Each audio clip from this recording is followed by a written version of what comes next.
So what we want to make sure, so you guys are seeing this, when we saw this bird, for all intents and purposes, come down, so no, we didn't have any blunt trauma or hard impacts with concrete or pavement, but one of the reasons why we do the holdover is to ensure that if the bird has had a real hard landing, that they haven't had any blunt force trauma to their head or to any other, to their internals. So the holdover is A, to allow them to chill out, cool down, so we don't see elevated anything. So the next time we look at the bird, it's relatively sedate. That's an understatement for this little guy, but anyway.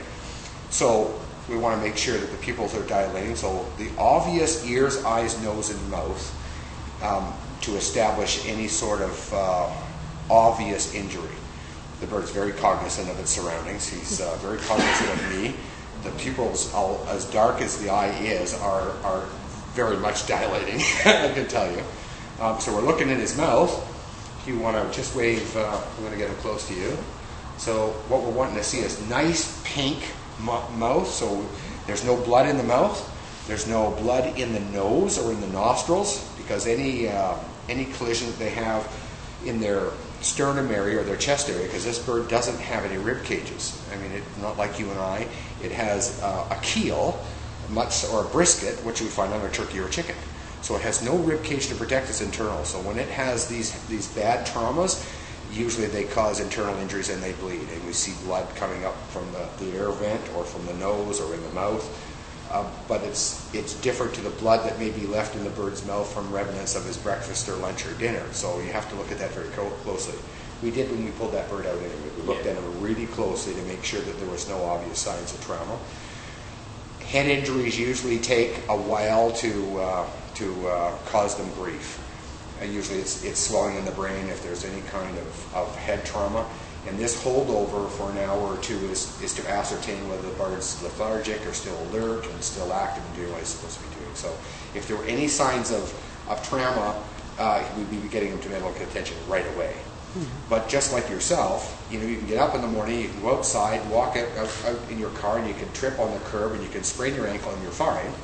And an hour later, or later on that night or the next morning, you wake up and you're all swollen up and you can't walk, and so that delayed trauma, because this bird, this species, has such a high metabolic rate, it doesn't take an overnight for swelling and those sort of injuries or traumas to manifest. A holdover for an hour or 2 hours, if this bird had any sort of injuries in leg or its feet or its wrists or toes, you would see the swelling in a couple of hours. It doesn't take an overnighter like you and I with a sprained ankle or a sprained wrist or something. So that's another reason why we hold them over. It isn't because we want to hold them or detain them or keep them from their parents. On the contrary, the sooner we get this bird back to his parents, the better. Mm-hmm. But we also want to make sure we're not putting the bird out with any injuries. We did that 17 years ago when we were unknowledgeable. We didn't know what to look for, and we put birds back on the ledge that had injuries that eventually had them come to the ground and die. So we don't do that anymore. We've learned a great deal in the last 17 years working with these birds.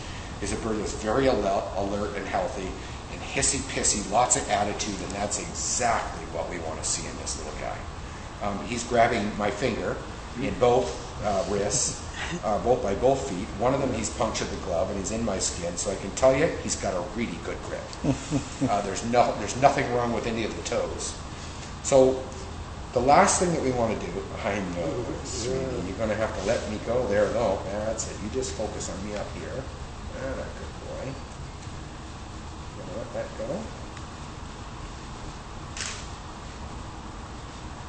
Yeah, can you pick him out of there? He's into my finger at one.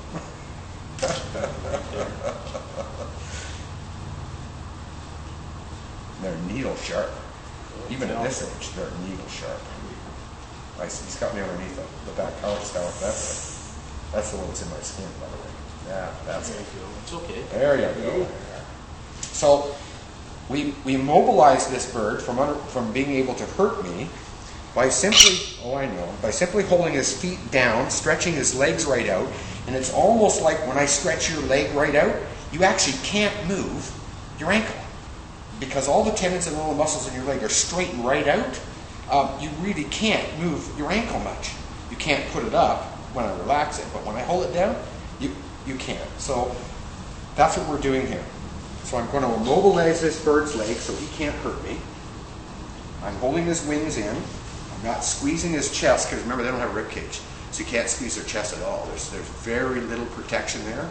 And behind this bird's lungs, he has 2 air sacs, and they help process that oxygen. I know. So the last thing you want to do is apply pressure. You can suffocate this bird very easily. So everything's down at the bottom, in the abdomen and the legs, and believe it or not, his bum and his tail. That's the way I'm supporting this bird. No pressure on his chest at all. So what we want to do is see if there's any breaks or fractures in his wrists. But I can't do it with gloves on.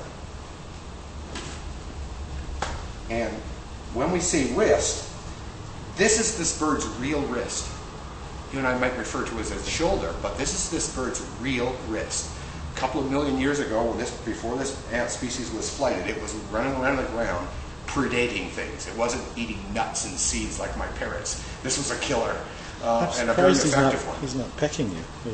Because he knows he's immobilized. Oh, and okay. they give up when they're immobilized. This wrist is really important. I don't know how many bones are in this wrist, and this will affect this bird's ability to fly and to do what he should do to stay altitude. So keep altitude. So what we're going to do is palpate his wing, and what that means is I need my bare fingers to feel both sides of his wrist. You're going to bite me now. So I want to be able to feel the bones in here. Although I'm not a veterinarian, you couldn't feel whether they're right or wrong, but what we will be able to ascertain when I release his wing and palpitate this wing, which means I'm going to put my bare fingers on both sides of the bone, and I'm going to flex his wing out. And if there's breaks or fractures, they grind. You can feel it with your bare fingers, ever so gently. So we're ensuring that there is no obvious breaks or fractures, so this bird's flight will not be compromised. If there was breaks or fractures, these bones grind, and they really do feel like 2 pieces of metal grinding together. They don't feel good at all. But no, this bird has free movement in here. And a good boy. And you can't feel it with gloves on, so we're going to do the same thing here.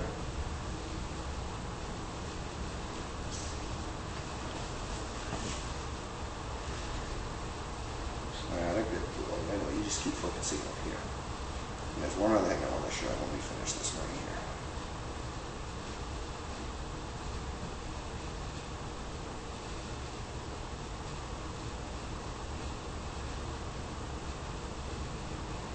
Now when I said this bird's real wrist, obviously he has 2. There's one down on his feet. But there's 2 feathers in here. They're not pronounced yet. These 2 feathers here. They're called the alula feathers. When you strip all the flesh and the feathers off of this bird down to his skeleton, you're going to see the remnants of 2 skeleton fingers. And he actually has fingers. And they're at the end of those alula feathers. So when this bird was running around on the ground, non-flighted, like a T-Rex with those tiny little hands and those tiny little fingers, he's got the same fingers. This is a direct descendant of that raptor, thus raptor, the name raptor. And last but not least, now I'm going to support the bird. I want you to look in his mouth. You're going to see a nice pink mouth. Look at the end of his tongue. See the end of his tongue has gone opaque, orangey, yellow color? That's stress. That's an indication that this bird is stressed. And although it means the bird is stressed, it also tells us something else that's really important. The fact that the tongue has in fact changed color to indicate there's stress, which means there's also no neurological problems in here. This bird is demonstrating clearly he's being affected by stress, and the tongue is showing me that. If this bird's tongue remained black or pure red, there'd be a problem, because the bird neurologically isn't demonstrating or showing me there's been stresses involved here. So that little bit of stress tells us a whole lot. The fact that tongue has actually changed color. Now he's not so much stressed as he is pissed. I mean, this is a hunter-predator killer. This bird isn't as much stressed as he's really pissed at this whole thing.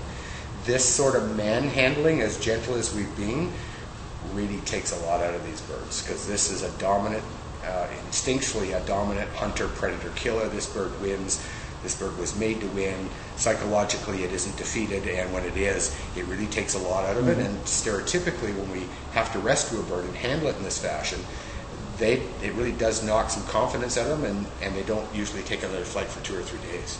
Some do, but a lot don't, because they really got to build up the confidence through this trauma that this bird's been through, of coming to the ground and hitting buildings and being deprived of its family, its siblings, its nest, its mom and dad.